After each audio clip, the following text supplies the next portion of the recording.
Kayo rin ba? Napansin nyo ba sa sarili nyo nasa 30s na rin kayo? Parang pansin nyo, ayaw nyo nang bumili ng mga bags. Hindi naman sa ayaw. Kumbaga, ang mas top priority na lang ninyo is bumili ng mga gamit sa bahay, gamit sa kung ano-ano para sa kwarto, ganyan. Alam nyo ba yun? Ako nung nasa 30s ko, doon ko na-realize na parang, bakit pa ako bibili ng mga ganitong gamit ko, ganyan-ganyan. Parang mas gusto ko na lang, mas kung magpipiliin ako kung bag, shoes, or mga damit, mas gugustuhin ko yung pangbahay. Kaya kung riregaluhan ako ng mga tao, ay gusto ko talaga pang bahay na talaga. Ewan ko, pero andun ako sa stage ng life ko ngayon na parang hindi na importante sa akin yung mga material na gamit ng pangsarili, ba? Pangsarili, hindi naman.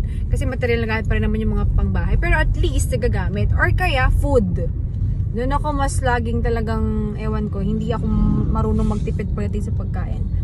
Kahit walang-wala na akong pera, mas gugustuhin ko pa rin i-spend yung natitirang pera ko sa pagkain. Doon ako mas nagkikreate